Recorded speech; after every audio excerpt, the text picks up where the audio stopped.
Assalamualaikum warahmatullahi wabarakatuh. Perkenalkan, nama saya Evin Riana dengan NIM 8566216114. Di sini saya akan menjelaskan tentang pilar-pilar pendidikan dan relevansinya di era digital. Yaitu yang nomor 1, dalam konteks pendidikan, pilar dimaknai sebagai fondasi utama yang menopang dan menguatkan keseluruhan sistem agar dapat berdiri kokoh serta berfungsi optimal. Yaitu 1, landasan filosofi dan yuridis. Pilar pertamanya adalah nilai-nilai dasar seperti Pancasila bagi Indonesia serta Undang-Undang Dasar 1945 dan Undang-Undang Sisdiknas yang menjadi rujukan tertinggi. Ini memastikan pendidikan memiliki tujuan dan etika yang jelas. 2, 4 pilar belajar UNESCO menurut laporan Delors 1996 terdapat 4 pilar pembelajaran, yaitu learning to know, belajar untuk mengetahui; learning to do, belajar untuk berbuat; learning to be, belajar untuk menjadi diri sendiri; learning to live together, belajar hidup bersama. Selanjutnya, komponen sistem pendidikan. Dalam prakteknya, sistem pendidikan ditopang oleh pilar-pilar operasional seperti kurikulum yang relevan, pendidik dan tenaga pendidikan yang kompeten, pembiayaan yang memadai, sarana prasarana, serta manajemen dan tata kelola. 4, pilar karakter atau nilai. Kementerian Pendidikan dan Kebudayaan Republik Indonesia merumuskan pilar penguatan pendidikan karakter atau PPK yang meliputi religius, nasionalisme, kemandirian, gotong royong, dan integritas. Selanjutnya, prinsip dasar pendidikan menurut Ki Hajar Dewantara tertuang dalam trilogi semboyan yang dikenal dengan Ing Ngarso Sungtolodo, Ing Madya Mangunkarso, Tutwuri Handayani, yang dijelaskan Ing Ngarso Sungtolodo di depan memberi teladan. Dan prinsip ini menekankan bahwa seorang pendidik, guru, orang tua, atau pemimpin ketika berada di depan harus mampu menjadi contoh dan panutan yang baik serta dalam aspek karakter, sikap, dan perilaku.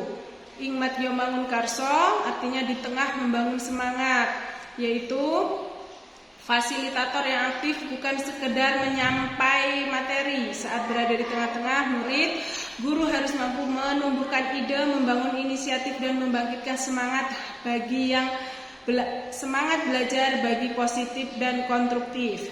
Tutwuri Handayani di belakang memberi dorongan, yaitu pendidik sebagai pamong yang mendorong dari belakang menjadi pendamping yang memberikan kebebasan, arahan, dan bimbingan penuh tanggung jawab tanpa bersikap otoriter atau terlalu melindungi. Kemudian prinsip Ing Ngarso Sungtolodo, Ing Madya Mangunkarso, Tutwuri Handayani memiliki relevansi yang kuat di era digital, sekaligus menghadapi tantangan implementasi yang signifikan, yaitu 1, relevansi dan tantangan di pembelajaran daring, seperti guru dapat memberi teladan Ing Ngarso dan etika kolaborasi daring, membangun semangat Ing Madya sebagai fasilitator diskusi, dan memberi dorongan Tutwuri dengan mempersonalisasi bantuan belajar. Dan 2, relevansi dan tantangan dalam literasi digital, yaitu menjadi sangat vital untuk melawan banjir informasi. Guru berperan sebagai membangun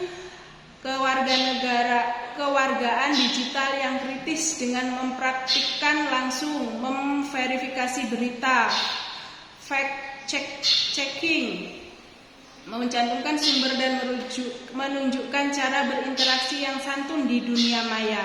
3, relevansi dan tantangan pada karakter peserta didik, yaitu menjadi fondasi etis yang krusial karena kecerdasan buatan AI tidak mendapat empati dan kesadaran moral. Tutwuri Handayani mendorong kemandirian belajar, sementara Ing Madya menumbuhkan empati dan kolaborasi di tengah gempuran interaksi digital yang impersonal.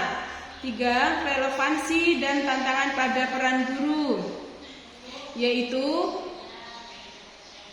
di era di mana informasi mudah didapat, sosok guru tidak lagi hanya menjadi sumber ilmu, tetapi justru naik kelas menjadi pemandu, fasilitator, dan mentor karakter. Guru hadir untuk menyentuh aspek emosional dan spiritual yang tidak bisa dilakukan oleh teknologi.